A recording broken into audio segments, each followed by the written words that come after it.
አዎ ምን አይነት ሰው በቃ አጥፍቻለሁ። ሁሉም ሰው ደግሞ ያጠፋል ይበድላል።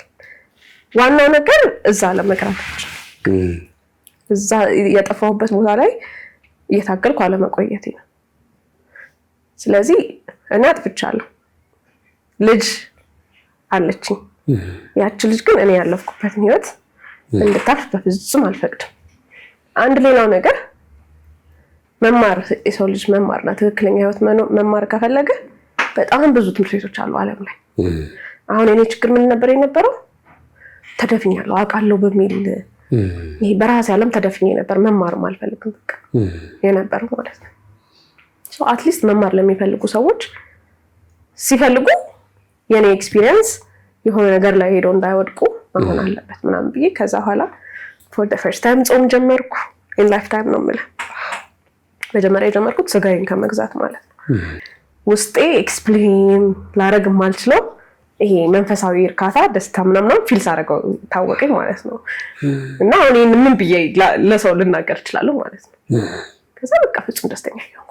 ሰላምና ደስታ አለ በህይወቴ በቃ እንደዛ በህይወቴ ነው የምልህ። ለምሳሌ አሁን አክተር መሆን ፈልጌ አውቃለሁ ምናምን ግን ነገር ተሳክቶልኛል። የሆነ ነገሮች ሄድኩ ምናምን ተዝናናው እንደዚህ ተደስቻለሁ በህይወቴ ማለት በቃ ይሄ ስጠይቅ የነበራቸው ጥያቄዎች ለምን ነው የምኖረው ማለት ጥያቄዎች ለምን እንደምኖር እየገባኝ መጣ። ጸሎት በደንብ ኤክስፒሪየንስ ማድረግ ጀመርኩ። ከዛ በቃ ሁሉ ነገር ወርጄ በቃ ትሁት መባል አይነት ሰው መሆን ጀመርኩ ማለት ነው። ምንም ብትደበድበኝ ምንም ችግር የለም ይቅርታ ዲፌንዲንግ ነበርኩ። በቃ የሆነ ነገር ስትሪ አጥፍተሻል ራሱ ብትለኝ ማለቅ አይነት ሰው ነበር። በቃ ኢትስ ኦኬ ምንም አሁን የሚደንቀኝ ነገር ጠፋ ምድር ላይ።